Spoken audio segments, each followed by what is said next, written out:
Hey there folks, Toby here from Mac Pro Video, and I'm here to give you a walkthrough of some of the features in E-Instruments session horns. Now this is a library for Native Instruments Kontakt, and what it aims to provide is a really versatile pop horn section for your productions. Now as you'll see in a bit, Session Horns has a few very clever tricks up its sleeve, which really help set it apart from other brass libraries. So I've got Session Horns open here in the Performance instrument, and what you can see on the interface here is the full section. Now this comprises of 4 instruments, so from left to right we have first trumpet, tenor sax, trombone and second trumpet. Now using this full section I'm just going to play back a very typical kind of brass line. Now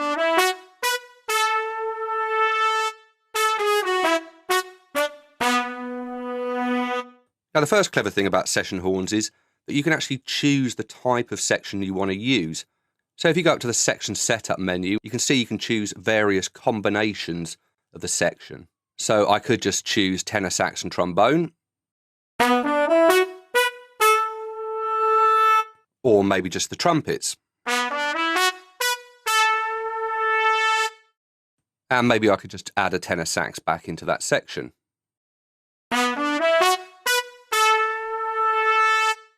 And this is really handy because I can do this all from the interface and I don't have to start loading in loads of different instruments to start building my section.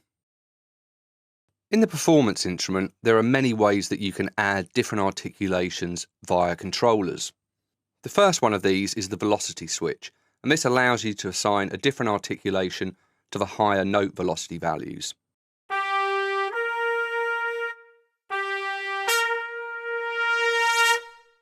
And there you can hear I'm getting that sforzando crescendo when I hit a higher value. Now I could add a rip. And there's plenty of useful articulations to choose from there. Now if we head over to the control page, we'll find even more useful options for adding expression to the brass lines. So first off we have dynamic control, and here we can choose to trigger the different velocity layers via note velocity, and we can also manually crossfade through these velocity layers using expression or CC11. Now there's a number of articulations we can add using the pitch wheel. Now in normal mode the pitch wheel acts like a normal pitch bend. Now if I activate Deutz and falls on note, when I turn the pitch wheel down a quarter and play a note, I get a long fall. And if I put the pitch wheel all the way down, I get a short fall. And if I put the pitch wheel up, I'll get a Deutz effect.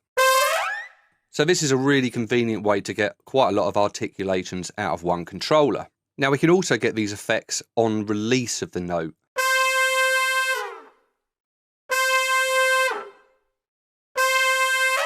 And this will often give you a more natural sound as it has more of a legato feel to it and you're not having to re-trigger the sample to get the effect. So there's plenty of control over articulations here in performance mode. Now if you need more articulations, you can always get these by using the single articulation instrument in conjunction with the performance instrument. And this has all the features of the performance, although you can only use one articulation at a time. Now there's always been one inherent problem when sampling brass sections, and that is if you sample 4 players in a room, then you play back that sample using 2 notes, you're effectively doubling the amount of players. Now although this is how Session Horns works in polyphonic mode, they've thought of a really clever idea to get over this problem. Now this is called Smart Voice Split, and this is one of the best features in Session Horns. Now when I activate this, what it does is, if I play a 4-note chord, Session Horns effectively splits that chord so each element of the section is only playing 1 note, and this is exactly how a real horn section would work. It even voices the chord like you would arrange for a brass section, with the trombone on the bottom, followed by the tenor sax, followed by trumpet 2, and then trumpet 1 for the highest note. So here's Session Horns in polyphonic mode.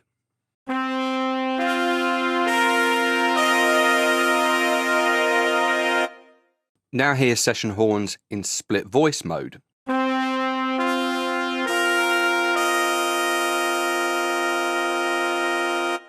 You can hear that the more notes that I add, the more the section is split. Now before, if you wanted to do this, you'd have to find 4 solo instruments, program or play all those instruments individually, mix them, pan them, whereas here in Session Horns, it's all done for you automatically. Now another cool feature is the octave drop. This actually allows you to transpose some of the instruments in the section down an octave, which will effectively re-voice the chord in a different way. And it also provides a lot of tonal variation when arranging chords, as certain instruments have different qualities in different ranges.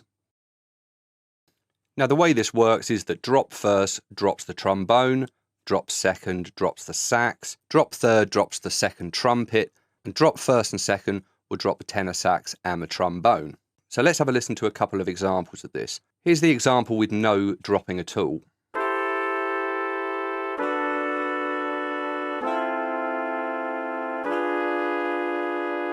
Now we'll drop the trombone down an octave.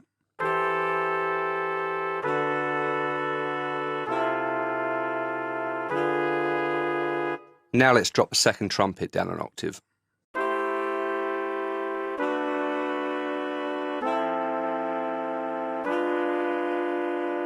You can hear that each of these different drops adds a different tonal texture to the way the chords sound.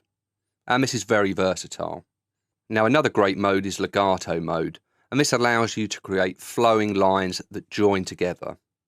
And actually drop mode actually works really well with legato as well for creating octave legato lines.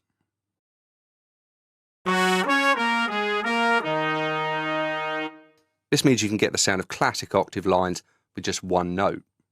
Legato mode is also great for kind of rapid fire licks as well.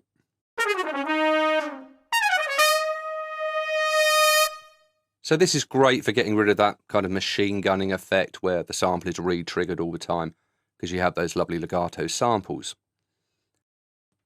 Now the last feature I want to show you here is the Animator. Now you can activate this in the voicing assistant menu by choosing Animator, or actually come down to the Animator in the performance instrument and turn this on. And you also have the option to assign the Animator to the sustain pedal so you can kick it in anytime you want. And you'll find this in the control page. So what is the Animator? Well, basically it's a phrase player, and it comes with a load of predefined phrases in a load of different styles. So if I go to the genres list here, you can see I've got R&B, soul, pop, new jazz, funk, Latin and reggae. Now for each genre you get a number of different songs that come with this, and you can click on the song list. Now I'm going to choose Jamaican here. Now each song comes with 6 phrases mapped over C1 to A1. Now I can either change these phrases using the little icon here, or I can use the forward and backwards buttons. But even better, these are actually mapped to my keyboard, so I can trigger these on the fly as I go. So if I just play the phrase here that's located on C1,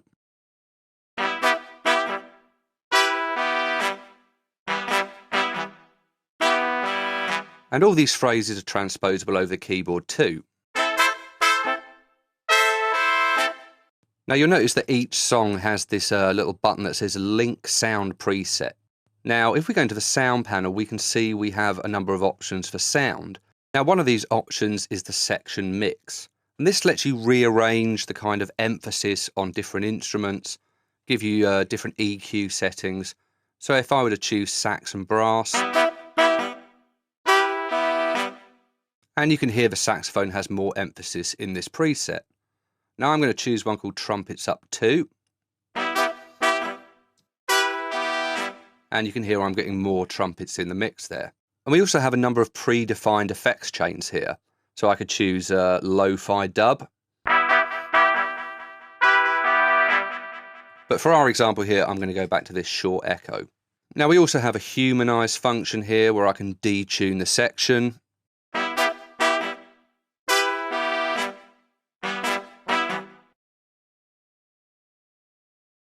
And you also get controls here for stereo width as well. So you can go from totally mono to really wide. Now we've also got a reverb here. And there's a wide selection of presets for the reverb too. Now all these effects are available to you whichever mode you're in. So there's loads of scope for tweaking your section sounds. So let's check out some of these phrases in context.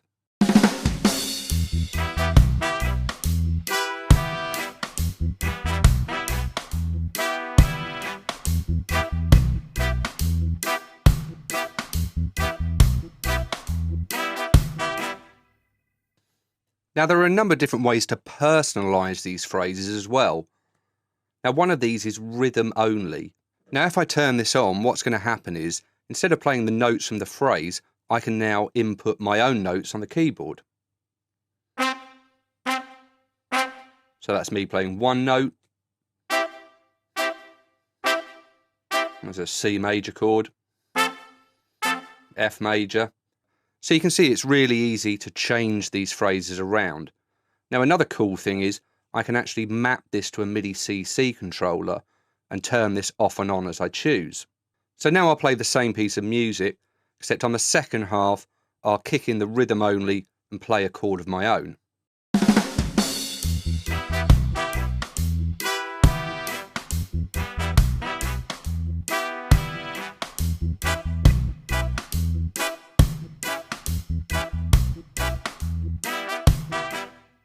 Now the one thing you'll notice is that the rhythm only feature re-triggers the phrase every time you hit a note.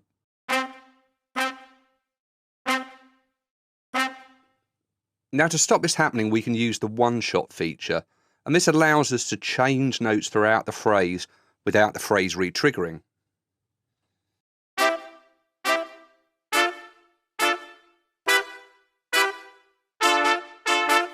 So just these two features make the Animator really versatile. Now I can even map the one shot to a MIDI controller as well.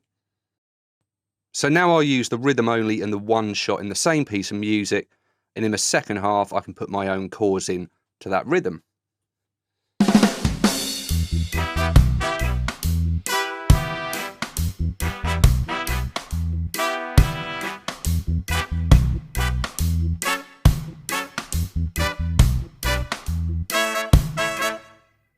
Now the last feature I'll show you here are the tempo buttons, and I can choose to play these phrases back at half speed or double the speed.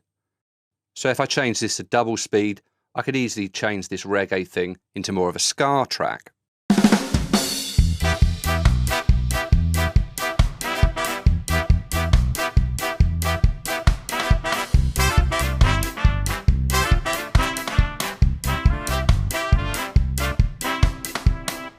So you can see that Session Horns has some great features, and there's plenty to keep you busy here. So that's about it from me for this walkthrough. My name's Toby, I'll see you later.